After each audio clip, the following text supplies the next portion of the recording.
I believe strongly in decentralizing service delivery and the determination of local priorities when it comes to actual implementation of funding the national government provides.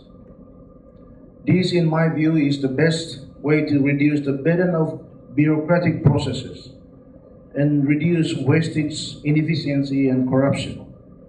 We need every available kina into programs that improve living standards for our people, such as health care and education, and also meets the need for our infrastructure that our nation needs in order to develop businesses and industries.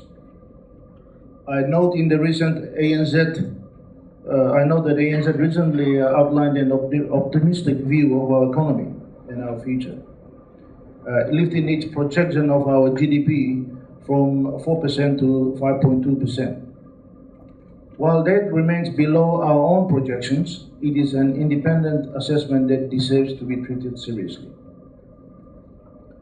If this year we achieve somewhere between 5 and 6%, as we have projected, I believe that is an excellent outcome and a real sign of our economic management that is on track, despite some real challenges.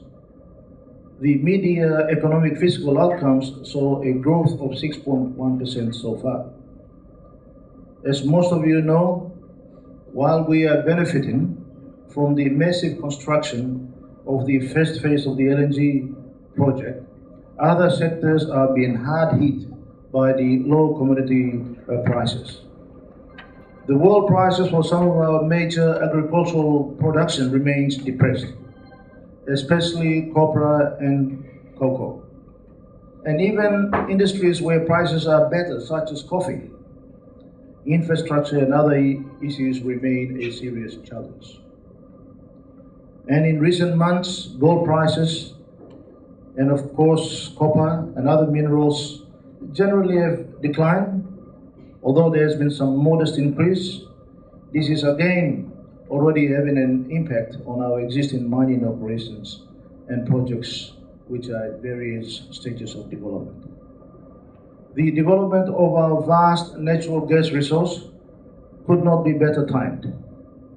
Even though the construction phase is coming to an end, we will continue to benefit from the strong revenue inflows to government and the export income when construction ends and export begins. That will again deliver a very high GDP, especially in 2015. Our challenge is to work with the gas sector's investors and developers to bring the other new projects to the development stage as soon as possible.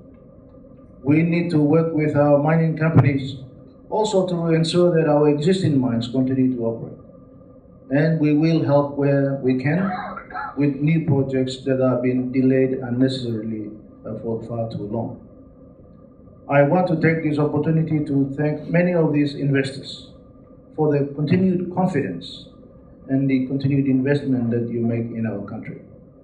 I want to assure you that our government and our ministers responsible for that sector in particular are keen to work with you to continue a strong investment in mining, oil and gas, which will create more jobs, training for our people, and of course contribute to a strong GDP.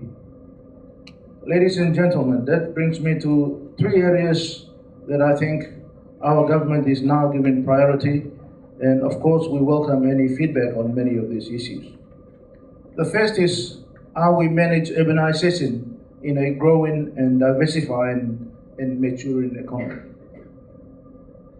Recently, I outlined the government's plan to create a number of economic hubs, adding to our existing major centers of Port Moresby and Lae, together with Montana.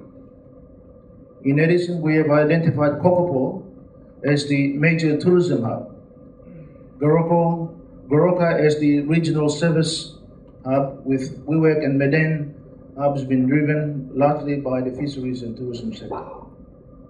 I want to stress here that this does not mean that we will not be encouraging new industries and economic development in the other centers.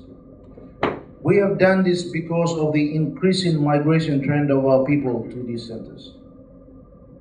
What it does mean is that over the next few years, our major cities, they will get some special attention when it comes to key economic and social infrastructure. Over the next 10 years, the focus will be ensuring that the economies of these centers can grow substantially through attracting new investment in industries and new investment, supporting existing industries and businesses to expand. That will require the national government working closely with the provincial and the local government leaders to provide modern and efficient infrastructure, better schools, better hospitals, more reliable services such as power and water. It will also mean a significant expansion of our housing programs for our people, who will be the main workforce for many of these economic centers. A ministerial committee was established earlier this year to look at the development of an housing policy, comprehensive housing policy, that will help develop an affordable housing for our nation. This will be announced very shortly. One of the reasons why I'm very keen in implementing a planned urbanization economic development program in these centers is that we simply must be also more competitive when it comes to industry and business. I have spoken on many other conferences about our need to make our economy more competitive and for the need for the government and the private sector to work in partnership in doing so. What I hope is that if the government tries to make doing business more affordable, more efficient, the private sector will respond by lifting its own efficiencies and competitiveness. One of the lessons we must learn from low commodity prices is that some of these issues are well beyond our control, and that we need to lift our own productivity so that we can be on the same level playing field, so that together with our competitors within the region and internationally. Our government is going to invest in significant amount of the revenue inflows from the resource development into urban and rural communities alike. Our urban development program will specifically target at centers we have now identified. Together with our current massive investment in the provinces that now we're carrying out and to the districts that we are carrying out, this will create to harmonize communities, well-serviced communities with such as better roads, better sporting amenities, better hospitals, better schools, which are ingredients for new investments and sound business operations to grow. This, in my view, is a visionary program which I hope the business sector will embrace and get behind the government. As most of you are also aware, our government has an ambitious program to grow our small to medium enterprise sector, particularly those owned by Papua New Guineans. It also provides for joint ventures and partnerships with existing and potential foreign-owned enterprises. I am told, for instance, like our neighbors in Indonesia, have got 40 million small to medium enterprises. We have not got more than 40,000. We must multiply that number. We need to do so quickly. The government has recently introduced a 12-point plan to begin the implementation of our SME program. But it won't work without the support of larger businesses and larger industries, such as industries and institutions like the Port Moresby Chamber of Commerce.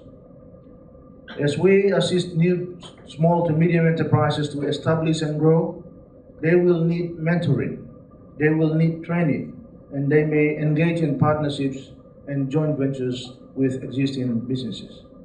I strongly believe that growing our small business sector is the only way to make a significant impact on the unemployment in our community, especially the unemployment of our young men and women in the country. As you know, we are now introducing free education in the country. to year 12. This is really a significant advance, and what many might call our signature policy. It is now a fact that more children are attending schools. Most children will now stay at school longer. So it inevitably means that more and more young men and women completing year 12, and that would mean that we need to find more employment opportunities for them. We must respond by expanding the job opportunities and training opportunities for these growing numbers. And I believe that the small to medium business sector is the right way and effective way in achieving greater employment opportunities for that young group of men and women in our country. I understand the challenge, the enormity of the challenge, but it is a challenge that we cannot afford to fail. I also note one of the issues that will be discussed over the next day or so is, and one of the speakers is going to talk about the opportunities and challenges facing our communication in our country. And I commend the organizers for making sure that this issue is being discussed here. We in government are embracing modern communication, such as mobile telephones, the internet, of course, Twittering. This is happening very rapidly in our country. It is ensuring that our people are more informed and better informed, and especially those in the rural communities. I want to assure you that today, as we are modernizing our economy, as our nation matures, our people can now afford to access to many of the communication equipments and communication networks in the country. This is now opening up our society. But again, I stress that we should not be frightened about that change. We should embrace it, but we should regulate it so that it extends to supporting and protecting the public interest and making sure that the public is protected in some of the negative sides of this industry.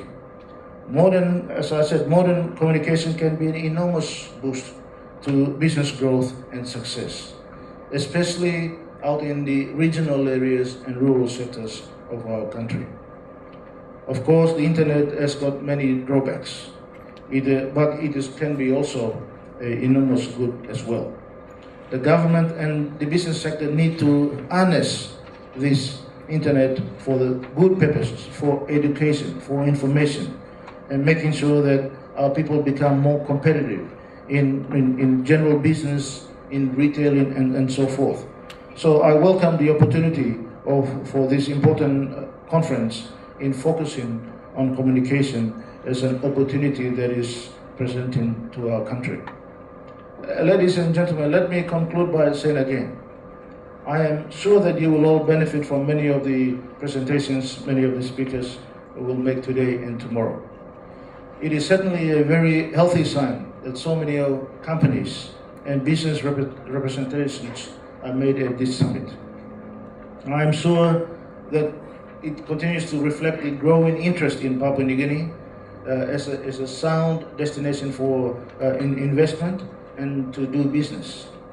I can assure you that your confidence is well placed, and that our government strongly supports the interest that you have expressed. We need a strong, growing, confident private sector. We need current and new investors prepared to work with government to grow the economy of our country.